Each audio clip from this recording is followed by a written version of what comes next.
You're listening to All Art is Quite Useless, where a group of mates chat about art. We talk about music, literature, films, paintings, and everything in between.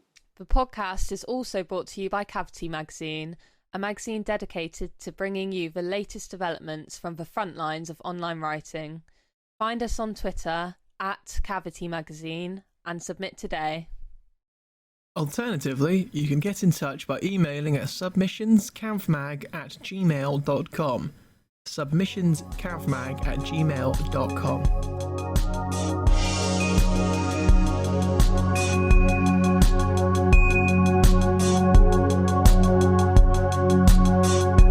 All art is quite useless.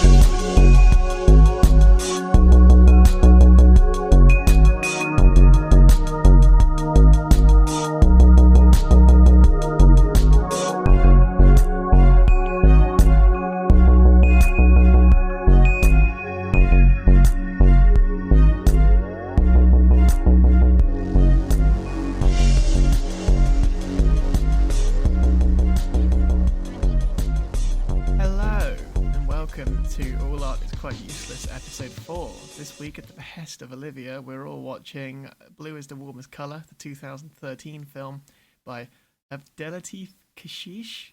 Oh, I hope I got that right. I couldn't actually find anywhere online that had his name pronounced, so I've taken a punt on it. Then again, I didn't really do much French at school. Do go ahead and watch this film if you don't wish to be spoiled for it, as we are going to go into the plot. What plot?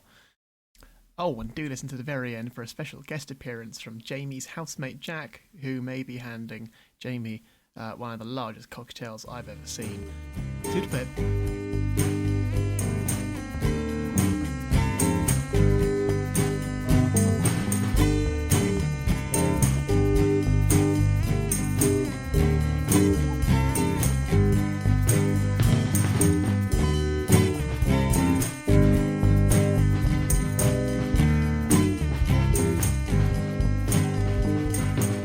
This week we are looking at the French film Blue Is The Warmest Colour.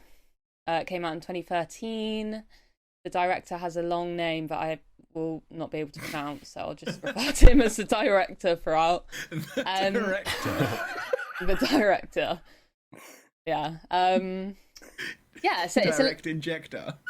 For everyone who doesn't know, it's a lesbian film about a young girl called Adèle. You say that like it's a genre.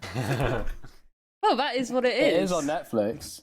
LGBT films. Is it? Is it really? Yeah. Oh, yeah, I think yeah. that is a genre. Yeah. Lesbian, gay, cinema. Yeah, one of the categories is lesbian and gay. Oh, Yeah. I've just never heard anyone say, should we watch a lesbian film tonight?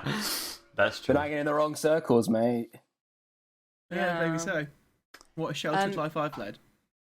Yeah, so the film centers around the main character, Adèle, who is I guess she's like sixth form age if you're from the UK or like, college. Yeah, she's a junior, but I think she's like 17 or something. And she's just basically a girl, and she's a bit like... I think the film starts when she's younger than... I have a feeling I read one synopsis where it was 15. What? It starts... No, not 15. I think I read one synopsis where it said the film starts when she's 15. Christ. Well, she Well, might maybe be it's like... young for the year then, maybe. I thought she was like But 15 for quite a lot of it, because didn't they mention, like, I don't want to get ahead of ourselves here, but when she's in the bar later, she calls her out for being underage. Yeah, but I think that's for drinking. She's definitely under 18. She has her 18th birthday in the film, so Yeah. I'm guessing she's 17. But yeah, anyways. So she's a bit lost, clearly, as a teenager. She's quite shy. She's sort of tries out this relationship with this guy, doesn't feel anything, breaks up with him. And then she meets a art student called Emma, who's played by Seydoux. And then the film follows their relationship, and obviously watch it before you listen to this podcast because there'll be several spoilers. So their relationship, and then their breakups, and their life after their relationship. I chose it because I saw this film when it came out, and I just always have loved it. It's been a favourite film of mine, and I wanted to bring it to a podcast to see what you guys would think.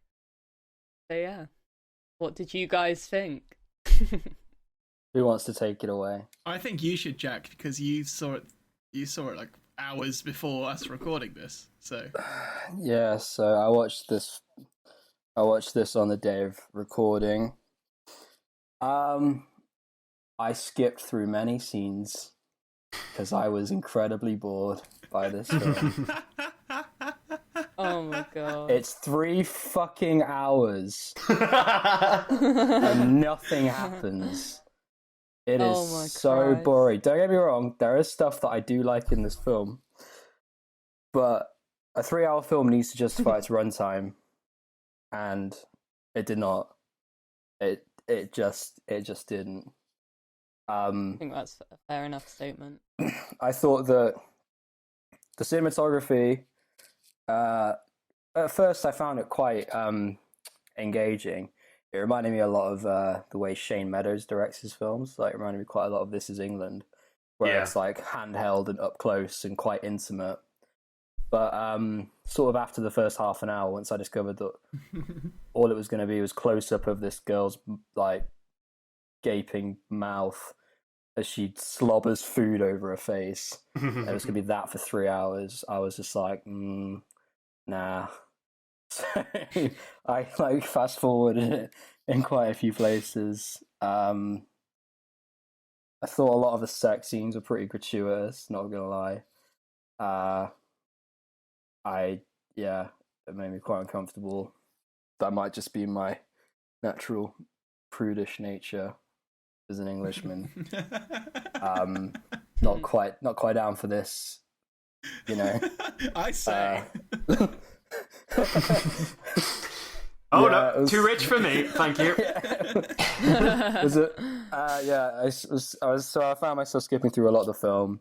A lot of the acting was quite good, quite naturalistic. I thought that the main character who plays Adèle, she was a bit wooden at times, and like I kind of didn't really know what she was meant to be expressing in a lot of the scenes. In other scenes, she's quite good, like in the scenes where her and Emma are like fighting, like that. I thought that was quite good. I thought Emma was great, actually. Like, as her performance was fantastic. I think she's in The Lobster. I think I know who she plays in The Lobster, and she does. She's also in the James Bond, isn't she? Yeah, she's a Bond girl. I think it's in Scepter. Skepta, yeah, Spectre. that's what it's called. Oh, shut up! It's my poor pronunciation. Yeah, Weird Fish is Apragi. Yeah. But I thought that the film wanted me to like Emma a lot more than I ended up liking her. I thought she was an insufferable cow. Throughout it, she was awful, and she like basically the way I kind of see her, she's like, she kind of took advantage of like her naivety, and like then got upset when she acted like a naive and immature person. Wait, are you talking about Emma or Adele? Emma got upset at Adèle for acting like a naive and immature person when she literally like scooped her up. Like, Yeah. so yeah, I didn't like that, but I don't know if I was supposed to or not. But yeah, just really boring, because I've just seen I've seen that kind of relationship and like the tragedy of love and stuff done in a more engaging and more timely manner than Blue Is The Warmest Colour. So yeah, blue is the dullest colour. Jack Campion 2020. Jamie, what are your thoughts?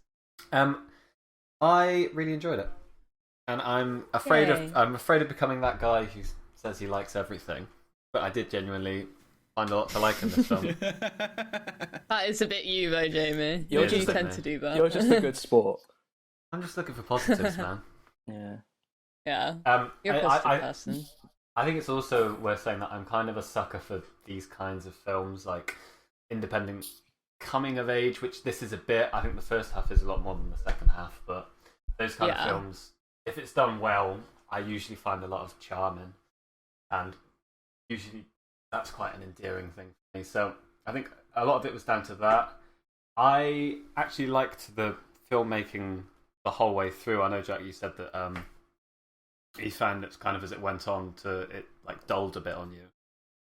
But I liked the kind of handheld up close parts of it. I thought that the film was definitely aiming for realism, and making you feel as you're in the moment. And that all helped in terms of a lot of the shots being close up and almost uncomfortably close to their faces. And I think quite a lot of the film does want to make you feel uncomfortable. Because quite a lot of the stuff that they're going through, and that age generally, quite an uncomfortable period in anyone's life. Yeah. So I felt that that's what they were shooting for in that regard. I do agree. I think it could be a little bit shorter. There's a couple of places I think where a little bit could be trimmed up. Yeah. But I think, like, in terms of the actual scenes, there's nothing I'd take out. It would just be trimming things down a bit, making it nice.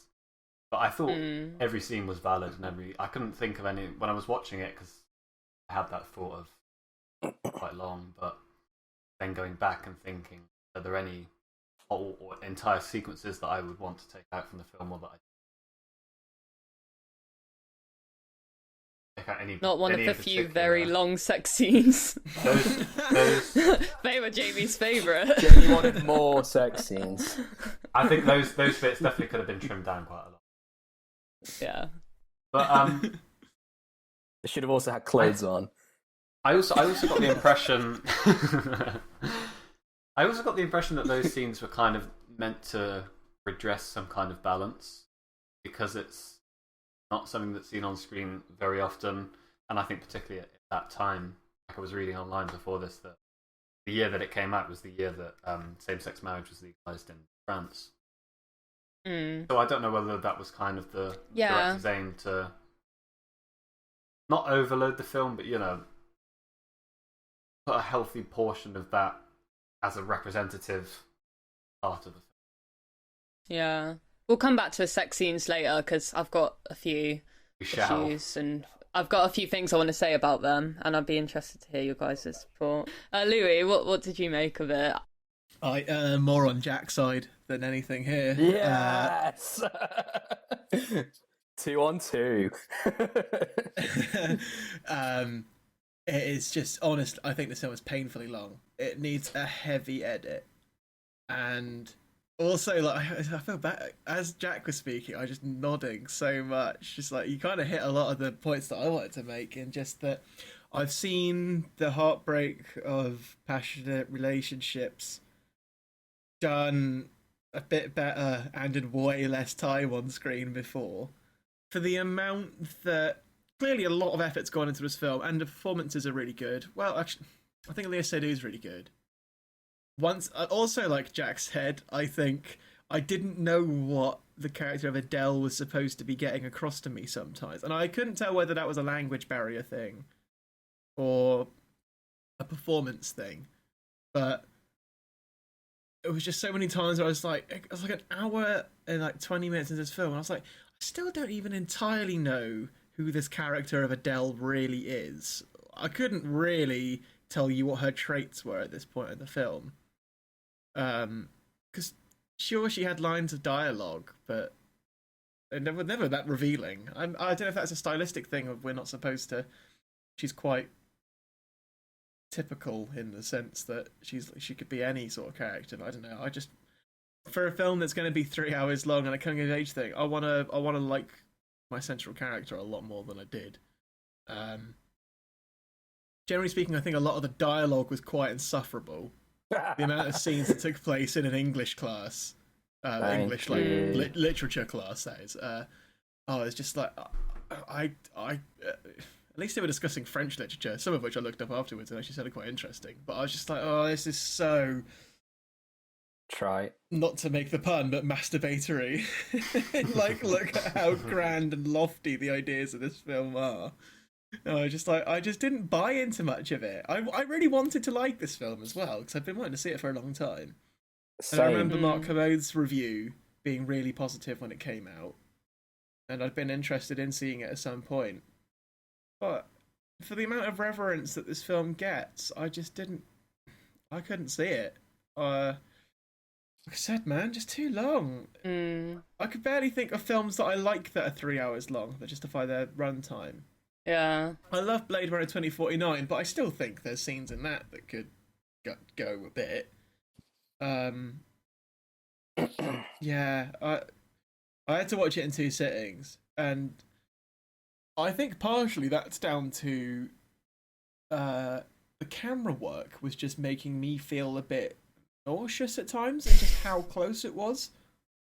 Honestly, because the film starts out with all the eating stuff, and the eating stuff doesn't go away. And that camera is always so close to every character, and I was just crying out for them to just pull it back a bit. There's one shot where I think it's after they have their really massive fight and they've split up, and she's back in the schoolroom and the kids have left, and she just sits down and starts to break down a little bit. And that was like one of the only wide shots I could remember in the entire film. And I was like, yes, finally, like, it looks better because you can see her in the space of a room. And you can see, like, you can visibly see her aloneness. Yeah. And then within 3 seconds, it's right back in her face, the camera. It's just like, oh, I don't want to keep looking at her, like this close. Oh, yeah. I don't know. There's a lot to unpack in this film. For a 3-hour film, there's a lot to unpack. Yeah. Obviously, you guys know I'm a big fan of it. And I did try, because I haven't seen it in a few years, so I did really try and be like, right, I'm going to get my critical hat on. I'm going to forget my prior feelings about the film and just try and watch it fresh. And I did enjoy it every bit as much as I did the other times. And I can see your statements. I personally don't find it too long, but obviously if I really like a film, I don't find it too long. Like, I find Lord of the Rings like the longest film ever to watch. I like it, but it's so fucking long.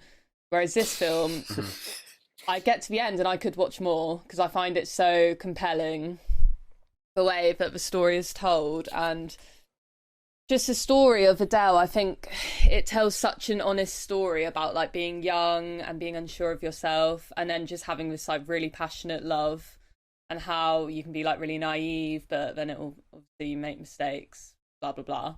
I think it's fair what you said about the dialogue seeming a bit pretentious at times. I agree. There are definitely a lot of pretentious scenes, but I think it's sort of justified by the fact that Adele is not a pretentious character. Like, she's definitely one of the more humble characters in it. Like, she wants to be a teacher. She's alienated from Emma's whole like upper social circle. She doesn't try and like raise herself to be considered valuable by Emma and her friends. She's just herself the entire way through.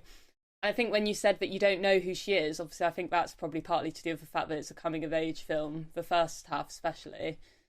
So you're still like getting to know who she is, and she doesn't even know who she is herself. But yeah, something about it is so compelling. I think it's such an intimate film, and I love the food in the film. I could literally like eat all the food. It looks so nice. I don't have an issue with the food. Oh yeah, it's seeing it smack around their faces, and like it's like they're trying to like films don't portray people eating accurately, because like there's that obviously everyone knows about, like, if you really pay attention to actors eating in a film, they never really eat, they just move food around. So like this is obviously the director trying to be really realistic and get you to show them, no, like, this is really what people look like when they eat. They're not beautiful when they eat. Everyone makes weird faces when they eat. And it's like, yeah, I get that. I've seen The Sopranos. Like, they eat all the time in that show. Actually, they don't get spaghetti and fling it into their mouths and chew and spaghetti. Suck it up into the... Yeah, and like wipe their faces with their hands that has sauce on it. Do that. And go, oh, it's so good, can I have some more? And then just like slap it into their face and just like it frustrates me. I have like really really big issues with like it's clearly a stylistic choice. Like, yeah, he's obviously clearly thought I'm tentatively gonna do that, but I just couldn't tell to what end. What, for realism's sake? It's like I think it was indicative of like something wider, and that the film generally isn't kind of afraid to show blemishes or imperfections, whether that be eating or any other regard in this film. And like, you know, even down to, like you said, Jack, they were clearly aiming for realism, even if it was a little bit exaggerated. Like down to another thing that I noticed was that there's no the sound is only diegetic. There's no non-diegetic music or anything. It's all everything that you're experiencing in there is with the characters, and there's nothing with kind of outside influences. Which that, and like the length as well, kind of made me think, okay, this is going for realism. Yeah, it's going for that kind of sense of, not that this is the reason that it's 3 hours, but living in that world and having all those little bits that usually would be cut out, like long awkward pauses, which they leave in this film, which I think is a good idea, because it leaves like time for those little moments that otherwise you might miss, or you know, things that do happen in real life, those pregnant pauses you get in conversation. Yeah, I appreciate it. Écoute les phrases et répète. Tout arrêt tout à fait inutile. Avec Louis. Avec Olivia. Avec Jack. Et avec Jamie. Maintenant de retour au spectacle. Merci.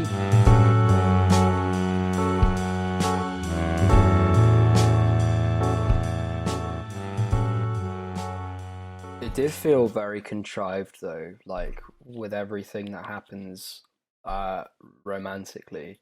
Like, oh, she's she's entering a world that she doesn't know. Oh, this person who she's seen once before is really nice to her, and then she's like strikes up a conversation. Oh, we've got so much in common. Oh, this person's mysterious. I'm attracted to them. And then like, oh, they're hanging outside my school gates. I think that's the biggest issue I had as well. Yeah, and then they go to a gallery and like they have a picnic and they have really inane conversations and like I didn't like it. Just that's all there is in this 3-hour film. Like, you can't just have that, like the most cliched and boring of romances, which this is, except the fact that they're lesbian. Like, you can't just have that in a 3-hour film because there needs to be more, and there isn't. Sorry, Louis, what were you saying? I think the thing that frustrated me in a similar sense to you the most is that you could see everything coming from the horizon this entire film. Yeah. From about an hour ahead of where you were. And then, which is, fine. At least give me characters that I'm a bit more engaged with then. Yeah. It could work a bit more if I bought into them a bit more. But I just didn't really buy into them that much. I find it for a film that is their central love. Honestly, it's bizarre. I know that's the thing that they've been praised for the most, but I just didn't really buy into them that much. Yeah, I obviously couldn't disagree more, but it's interesting that you said that you didn't think Adele gave a good performance. The actress is called Adele as well. She's named after. The character is named after her, but because she's yeah, that made me laugh that they changed the name of the character. Yeah, to her name. Yeah. It's like, it reminds me of Extras where they have to change Keith Chegwin's name on his sitcom to Keith because otherwise he has no idea who the hell they're talking to. I was about to say that. I watched that episode recently and it was amazing.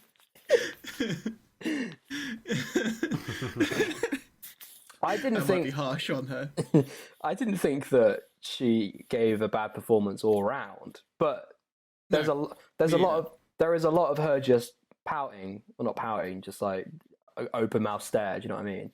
It's like she's got Kristen Stewart syndrome in Twilight, where she just like mouth breathes. Don't you think throughout that's the entire more film. a directorial choice or like editorial choice rather Well, than it was a a fault? bad one if it was. Yeah. Yeah. Because it's just But she annoying. is really good in some scenes in this film, and that's the thing that confuses me the most.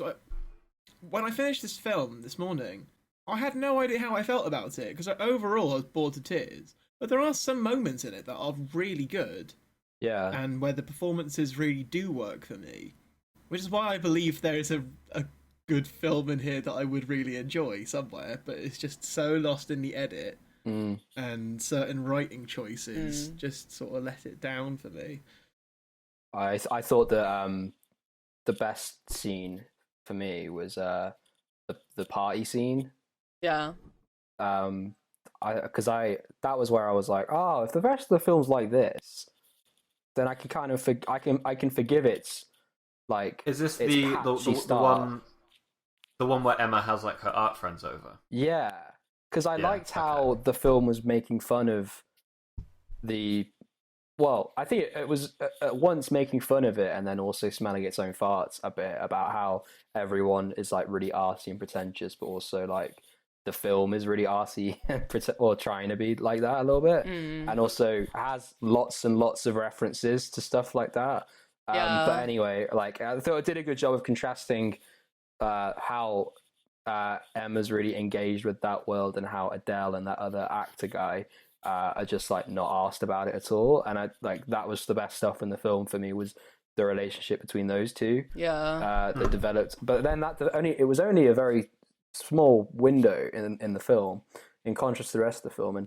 And like when they're in bed together after the party and they're both just like very, very distant, even though they're physically close, like that was kind of, I just needed that, you know. I could have had that as a short film, and it would have been a great short film, but it's not. It's inundated with all this like other pointless crap. I think that's also my favourite scene as well, and I agree with what you say, is because that is a moment where it's sort of like it holds up all the things the film has been propping up the whole time, and it sort of laughs at them and says, look how fucking pretentious these people are.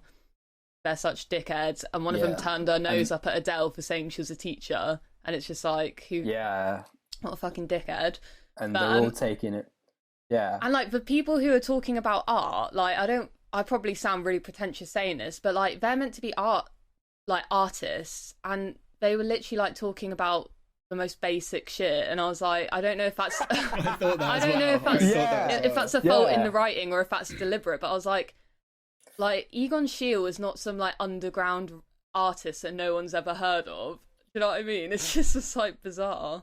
But I guess that's just. Well, I've never heard of him, but I don't know. If you're interested in art, you probably know him. Yeah, I don't know my fine art, so.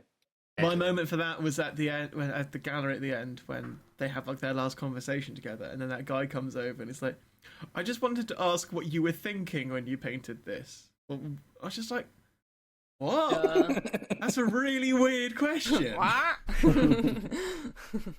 I was just like, that's just, it kind of feels like a social faux pas to ask an artist the meaning of something. I don't know. I just thought that was weird. I think it's that is definitely. I thought all deliberate. the art people were acting really weird. I got the impression that moment was deliberate, because like that guy's a bit. He's like going on about the female form, and it's just like makes you roll your eyes back into your fucking head. That stuff about the orgasm, holy shit, yeah. Yeah. Oh my god, it's just like, are you in fucking like school or something? Like, how old are you? Just grow up. Yeah, isn't it? It's literally like. And I also really struggled with what I don't know if this is a nitpicky thing. It does that jump. I think it goes from a dinner, Adèle's parents, which is also a really good sequence where there's the two dinners with the parents. I found that really brilliant. I thought that was really well shown. Yeah, different social. It's subtle but clear. Like the point it's trying to make. Like it's not like, oh my god, I've got this like lower middle class life, woe is me. It's just showing like the nuances in their different backgrounds and how that can sort of like create different perspectives within their relationships, and it can cause this like lapse in communication or understanding. Yeah, and also how the attitude of their parents shaped how they thought about their own identity. Yeah, I was really confused though during that scene. Sorry, just to finish my point, I was really, really confused during that sequence at like the garden party, because it does that jump from Adele's parents' dinner to the future when they're living together in his house. And I was just like, this is a really big place, and it shows the party, and they got this big swanky garden, and like the projector on the wall of this clearly like quite high end. I was just like, I needed a little bit more explanation than none. Yeah. As to how these guys are such high socialites when she was just in school. No, I think by that point she's an art. Her career is as an artist. Like by the time they're, like one of the guys at the party like owns one of the biggest galleries in France. Yeah, but I thought she was just like, I don't know. I thought she was just like networked to meet him. Yeah, it wasn't apparent to me that was a norm, because they have a conversation about how he was here tonight, and it was just like, oh wow, like that's a big deal. But I don't think it was very well communicated to me that they were like socialites, and suddenly had like quite a lot of money. It seemed like to me anyway. Small thing though, like you can assume that like she did. Yeah. She was also. It's annoying because I was really interested in where they were when they jumped into the future. I was actually at peak interest then, as to the idea of like, oh wow, what's it going to be like at school now that they know that she is going out with Emma. Oh god, I was genuinely interested to see what was going to happen there, because there was a huge point of conflict there. A bit of a trite point of conflict, in my opinion, but it's doing movie things.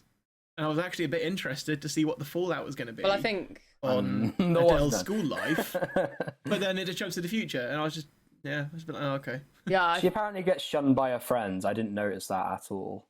She gets what? She gets shunned by her friends or something. But who were massive dicks from the very first scene of the film, and I was just like, oh right, yeah. Why would she be friends with these people? That might have been talking about sex immediately. Yeah, like, I don't know if that's just what right. like French culture is like. I know they're obviously a bit more sexually liberated, maybe than I was English people. But like the way they talk about sex at school was so graphic. Like, I wanted to ask you, Liv, actually, if like you and your mates were like that at school at all. So I don't know if that's what like girls at that age are like. No, not been one. Not. I don't even remember my guy friends being at all like that. No, not in that way at all. Nah. Like that's way more graphic, and they were very like not very personal about things. So I think that's in England anyways, people are quite private about that sort of thing, aren't they? God, we sound so bloody conservative, don't we?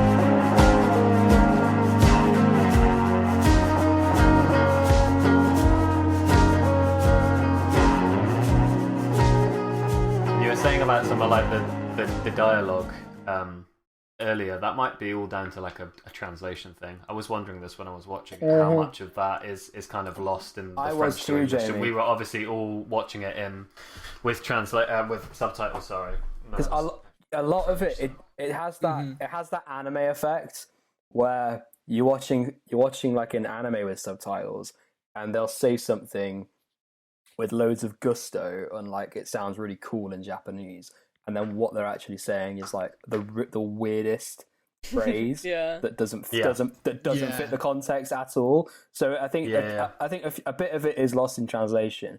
But like I've watched long Korean films before that they have that issue, but there's still enough going on with like the performances and like the editing and the whole pacing and basically everything with the film is good, so I'm entertained, but I just found that that none of it worked for me really, except like the odd scene here and there and the odd piece of acting. Also, like, is it intentional that Emma's the biggest cliche ever? I think she's so, like, yeah. She's literally like a cut out art student, like pretentious asshole. I think she is, because that is the whole like the cause of Adele's alienation. Like, obviously she's really captivated by her at first, and she's like, you know, she represents like all that she wants to be in a sense, is that she's like free with who she is. She's confident, you know, she's obviously comfortable with her sexuality, which Adele was still unsure about. But then as the relationship progresses, she realizes that like Adele is not, she's not really that sort of person. She wants to be a teacher. She, you know, she likes spaghetti. She's not bothered about eating oysters and shit. She just likes to read and she loves spaghetti. She bloody loves the spaghetti. She loves, or maybe even hates spaghetti. But I think that thing was like addressed in the film as well. Like when they go to Adele's house for dinner. I think even her mother says like, "You look like an art student," and a few people say that to her as well. And also on the other side of that, of her looking like a lesbian, they address that as well with the school mates as well. So yeah, I definitely think it was intentional. Yeah. Fair enough. But where I would draw a comparison though is like Pretentious done really well is Marriage Story. You know what I mean? Because Adam Driver's character in that is really pretentious. Yeah. But he's done well. He's not a cliche pretentious person. He's not, no. Like he's quite down to earth and he's quite like he's a chill you get the sense he's an actual nice person. He's just a bit wrapped up in himself. Yeah. And you don't feel like he's wrapped up in himself because he thinks he's amazing and a genius or anything. He's just kind of incapable of seeing the wood from the trees a bit, and that obviously is a massive thing with his marriage. Whereas I think Emma is really, really in love with herself, and like. But that's the thing. Adam Driver in that film is what 30 years old, has gone through multiple relationships and a marriage at that point, and these two are teenagers. Yeah. She's like mid-20s by the end, though, isn't she? By the end, yeah. Yeah, Emma's a little bit older. She's an art student, so she's like uni age. But when Adele cheats and she like freaks out and starts like hitting her and shit, first of all, I was like, whoa, chill out. But then second of all, I was like, you're literally only upset because like you thought you were better than her, and now she's gone against you. That's the only reason. You're upset because of your own ego, not because you thought that you were in a relationship. Like, you know what I mean? So, like, I did not feel 1 ounce of sympathy for Emma. I didn't. All. She's so cruel to Adele, like, in that scene and before. She's a bitch.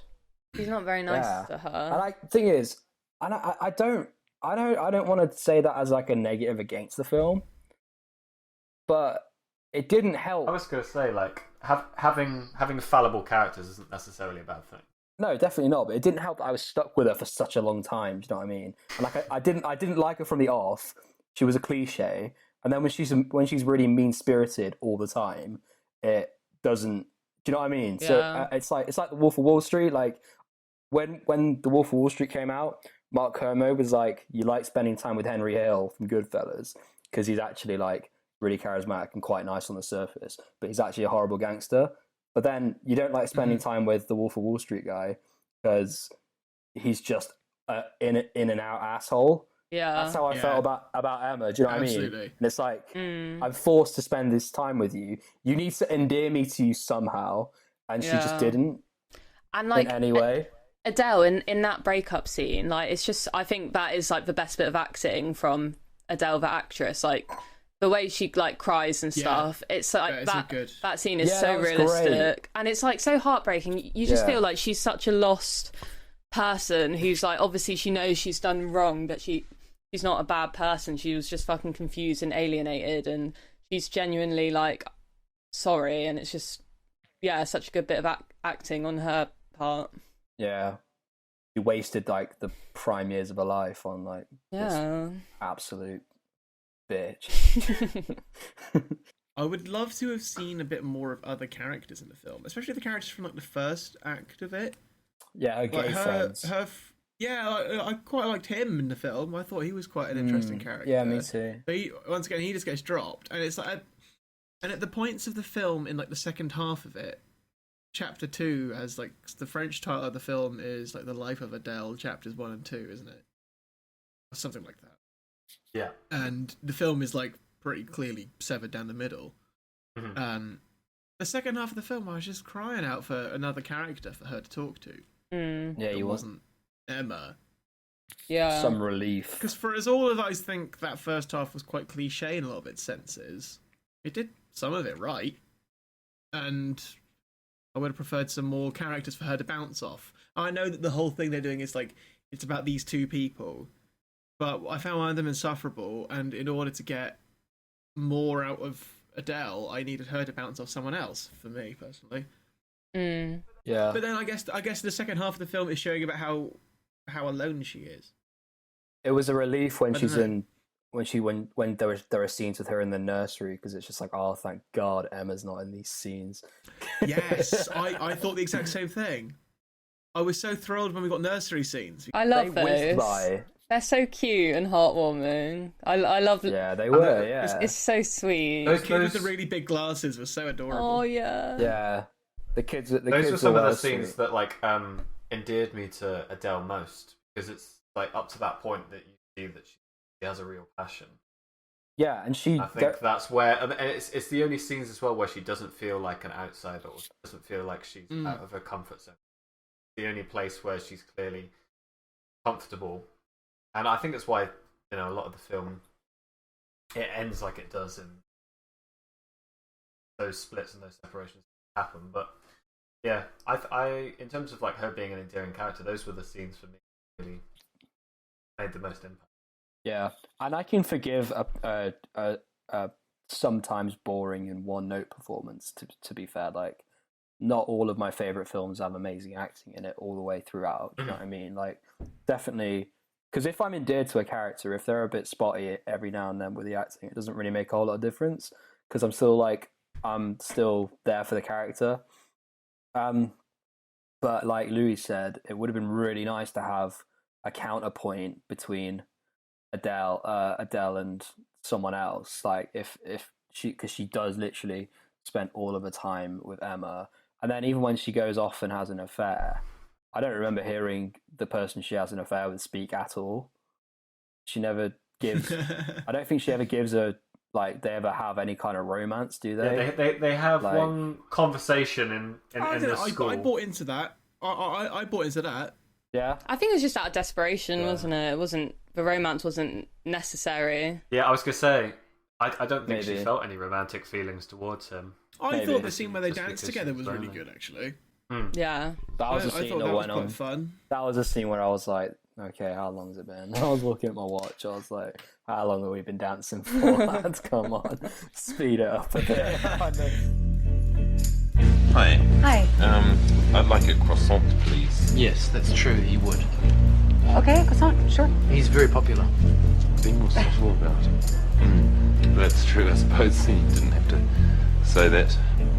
Je voudrais un croissant. Did anyone think that the cinematography was just really obnoxious Yeah, at times? I did.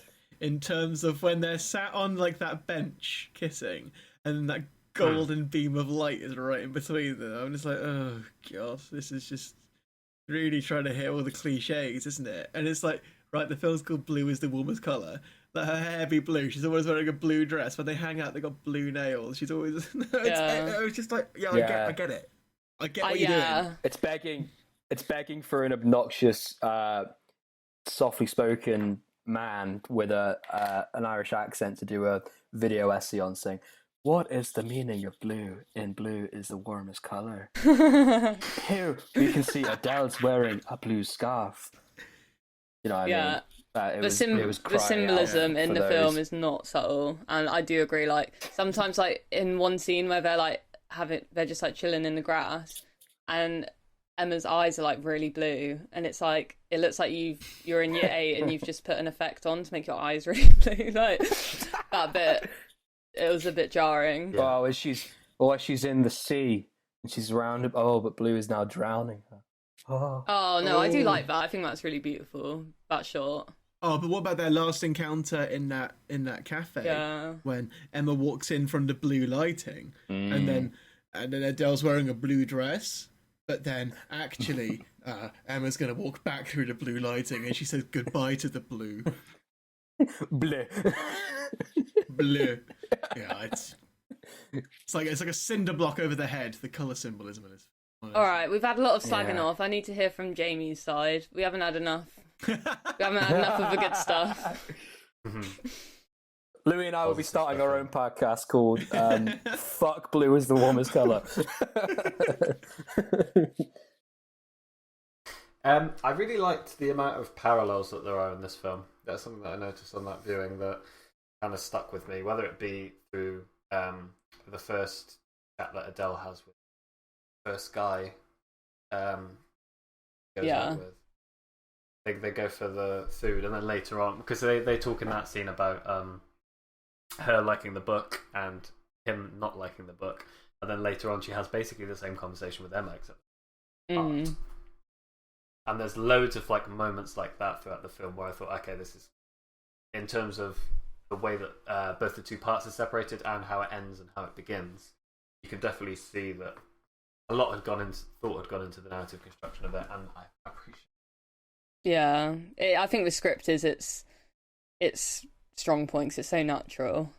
Can we move on to the sex scenes, because that's obviously like that's such a big talking point with the film, and that is like one of the things that people talk about the most when you hear this film, because obviously it's so like probably the most sex scenes I've ever seen in a film, and the most explicit all in one, like the length and the explicitness.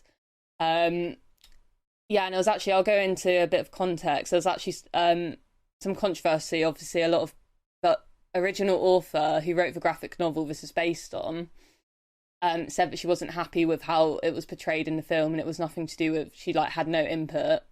Why would she, to be fair? But she just wanted to make that clear. And she said that she thought they were like serving the male gaze or whatever. Fair enough point. I can buy into that theory, especially that shower scene. Yeah. Just like, it was just so gratuitous. Yeah. And had no. It's like who is it had no bearing. Who on the is this film. serving? Like, I don't understand the benefit of making it that long and explicit. Like, I feel like it's only serving the director's weird fantasy. Like, I just can't imagine in what context any viewer would need those amounts of like sex scenes. Yeah, well, I think that because I feel like this film is marketed as a feminist film, and obviously there are different views on the male gaze depending on which school of feminism you subscribe to. Because like, there's quite a lot of feminists who are like who would say like it's all like a fight against the male gaze by being as like explicit as possible. Yeah. And like giving it too much. And then there's like the opposite side of the spectrum, which is like, no, like avert the gaze because like it's oppressive and we don't benefit like from it.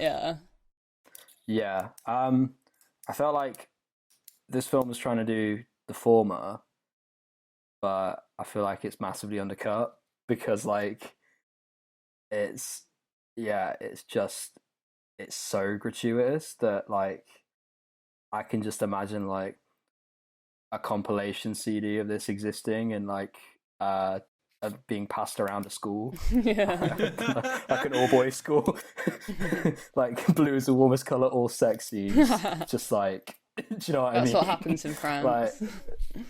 Like, so I don't think that it's a particular victory. I'm not bothered. Like, I don't really like sex scenes in films as a whole unless they serve like a very specific purpose. Yeah. If it's just to show two characters like close and in love, like I don't give it. I can do without it because I just find them like a bit cringe and quite boring. Yeah, they were definitely boring. Not enough explosions. There were some explosions in this. I want to bring a film that you might have heard of. It's called Shame. It's got Michael Fassbender in it. That's a film about a sex addict. On my shelf, but I've never seen it. It's fucking amazing, and that has got a lot of sex scenes in it, but they're not. I'd say that does a better job in averting the male gaze than this does, because it's like sex is made really like gross in that, but not like gross in a it's overly exposed and like, you know, kind of way. It's gross in a like sad way and depressing way. Yeah. Like he's addicted to sex, and it's not like a fun thing for him. It's like a really like morbid thing. So yeah, a big recommend. Shame. I skipped through the sex scenes in this. Like after the first two, I was like, I'm done. Fuck this. I just that's the thing. You get the point of what they're trying to say with them very quickly. They're really passionate. They're really passionate. Okay, I get it. And then it goes on for another 5 minutes. But the thing is, the sex scenes don't actually feel very intimate at all. Like, there's no nice moments of like them just like speaking to each other or anything that feels like realistic at all. It's literally just, here's how lesbians have sex, let's all watch it at a wide angle, the only wide angle you're going to get in the film for 10 whole minutes. There's more cinematography in the sex scenes than there is in the entire film. Yeah, it's just, I don't like the sex scenes at all, and I really take issue with that, especially because both actresses said they wouldn't work with the director again, and they said he was very difficult to work with. And I think if you're shooting a film of that nature with those sorts of scenes, and you need to make sure that your actresses feel like they're being treated well and they're not fucking doing some horrible chore. In fairness, they never said it was because of the sex scenes. They didn't. No, they did not. They said those scenes were as difficult to film as the rest of the film because he was so insistent on realism and would just make them do take after take after take after take, to the point where like they were both going crazy. No, so that is true. Kubrick of boring lesbian films. I do agree that like those sequences of the films are the ones that I think could do with the most editing, and that's where you could get the runtime down the most. I do think there are a couple of like sentimental moments though. I think after they have dinner at Adèle's house, and then it cuts to there's a sex scene immediately after that, which is pretty much entirely comprised of those two speaking. Is it entirely? There's a little bit of it. I thought it's just at the beginning, and then it's entirely. I was gonna say if that's the only one that feels earned. That one feels yeah. I think even then because they have the conversation about it, and it tells a bit about the wider relationship. But I also thought the reason that they're so prominent in the film is because, and they address it at the end, that's what most of their relationship was based off of. Like when she's trying to win her back at the end, that's one of like the main. Oh yeah, about that scene. About that. I hate that as well. It's just all too much for me. It's too rich. That scene, right, when they meet up at that cafe towards the end. I kept thinking I was imagining parts happening in it, but they were all actually happening. Because that scene starts out with them, like, she's got a glass of wine and Emma orders a coffee or whatever. He's having a coffee. They're just having a little chit-chat. And then Adèle tries on the moves with Emma, like, right in the middle of the cafe. Yeah, and that bit was really weird. I was like... didn't like... Okay, like, I guess they've been sat in here for hours or something, and they're, like, the last people in there. No, it cuts to one of the few wide shots in the films. You see a couple of people at the bar in the background. Like, were just ignoring it. It's daytime outside. I'm like, what? What's happening there? Yeah. It's like lunchtime. Also, people are of all times of the day, lunchtime. You're free corner, Jeremy. How fuming would you be if you were Adèle and you come up for this big reconciliation dinner and Emma orders a fucking coffee? I'd literally be so fuming. I'd be like, get a bloody glass of wine. I'd be like, all right, mate, you're obviously a loser. See ya. Yeah, I literally hate it when people do that. I'm over you now. Yeah, really, it was a bit of a sour note in the film. I think that's the core of their like characters. They're two very different people. I think it takes a while for them to clock onto that, and yeah, maybe that's kind of the reason. Both for obviously it's illustrated quite a lot, and it's illustrated in that scene as well. But yeah, maybe that's why, or that's kind of how I read it in terms of the reason that the sex scenes were so prominent in it. That was, and like I said earlier, the director was aiming for realism, and so didn't want to gimp back on having those kinds of scenes. Got a point there. Yeah, but there's realism, and then there's just like There are reasons why certain things aren't in films. It's just not entertaining. Yeah. I've come here to be entertained. Well, you do know what happens, like, like we can imagine. Do you know what I mean? It's not. I don't know. But I kind of touched on this point earlier as well, but I don't know whether part of the director's thought process, and I'm assuming quite a lot here, but was about some kind of redress of balance in that so many films, so many heterosexual sex scenes, but he got the opportunity to make a film about the gay experience and kind of wanted to portray it as the gay, and not limit.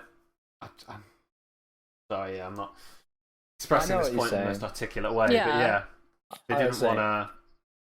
They wanted to get that as the true experience. Yeah, that might be the case, but I still have an issue with it if it was in a heterosexual film. Like, it just feels exploitative. Not even that they're exploiting the actresses, just they're exploiting sex in a way. Like, we don't need that. Like, I don't know. It just doesn't sit right. Yeah, maybe I wouldn't have been so like hard on the film if the sex scenes were like massively toned down or just barely in it.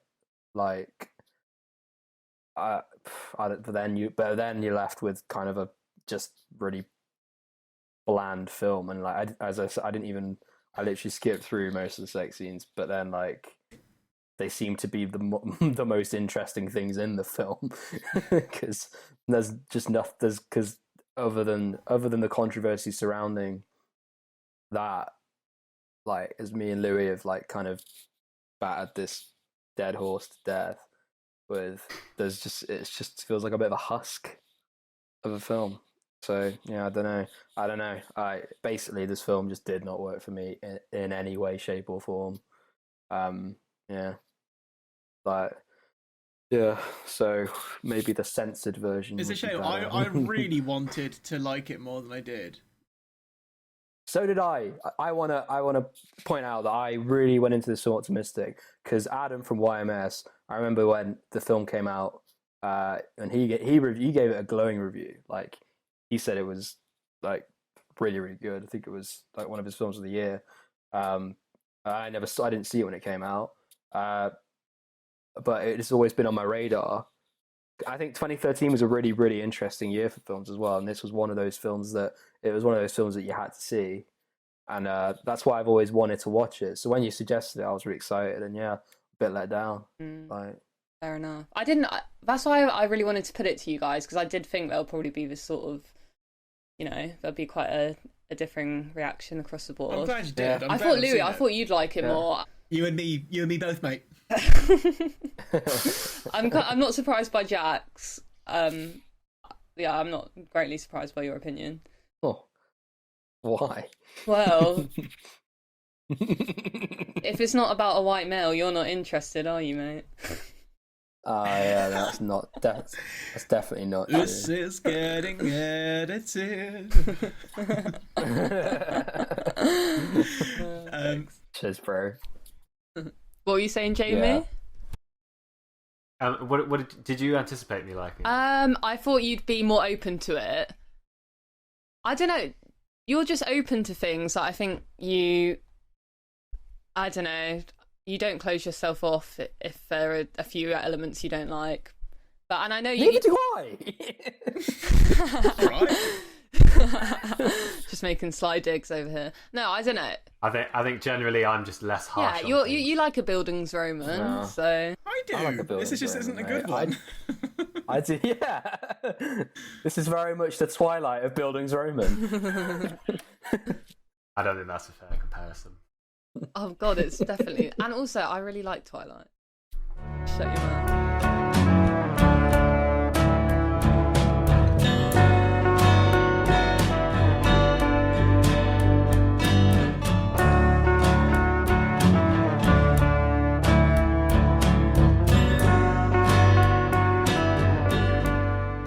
Let's all go around and give a cheeky rating then. Okay, Jack, you go first. Actually, no, I'll go first because I've already seen it.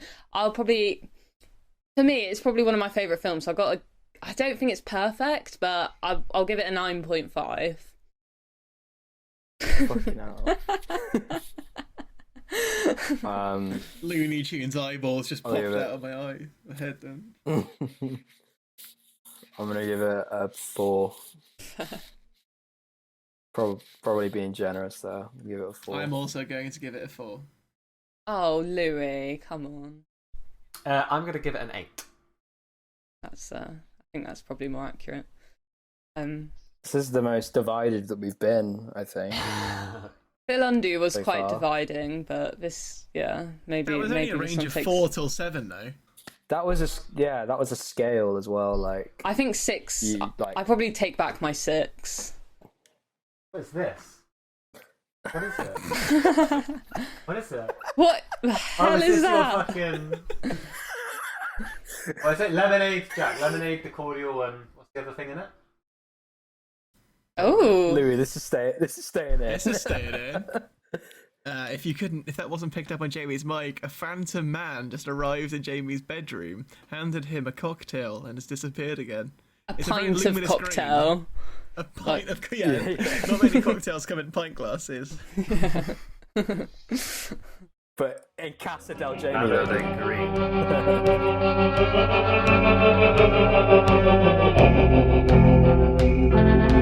Things can only get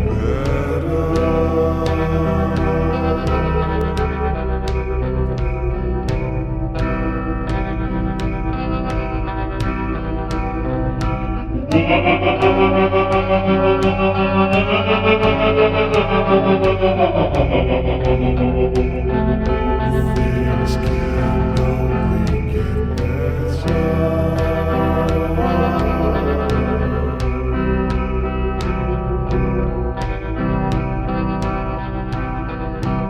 Sick. Right, ladies and jelly beans, it is that time where I have to recommend another piece of useless art to you all. Do you know what? I'm going to go get it from my shelf. Oh my god. This is going to be great for the podcast. I wanted to pick something that we haven't covered yet in this form. And my main concern about picking this was that I didn't know whether you guys would be able to access it or not without actually physically buying a copy. But I have found a site in which you can download a PDF of it. So whack it onto your Kindles or whatever, or read it that way. I received this from our dear friend Liam Anslow Suchevich for my 22nd birthday on the night before I left to live in New Zealand for a while.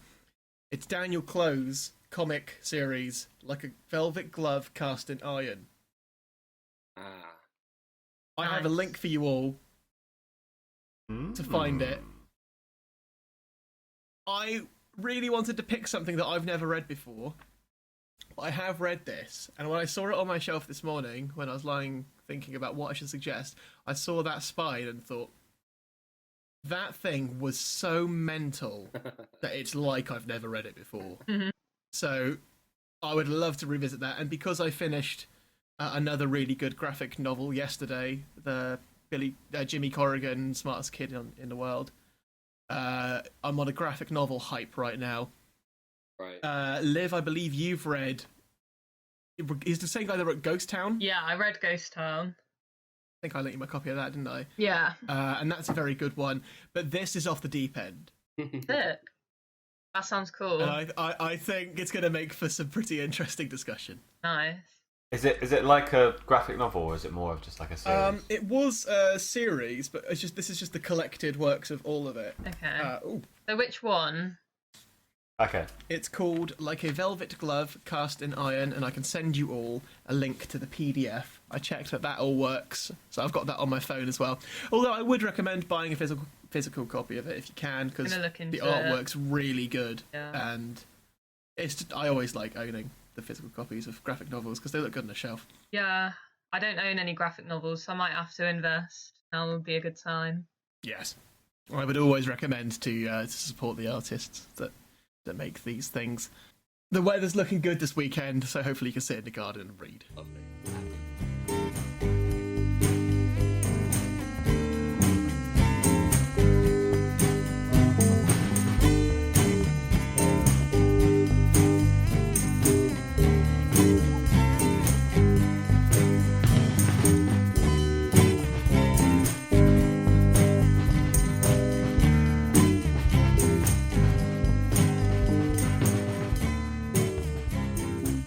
Once again, you've made it to the end. Another hour of your life that you shan't get back, but then add that to the list of hours you won't get back if you did end up watching Blue Is The Warmest Colour.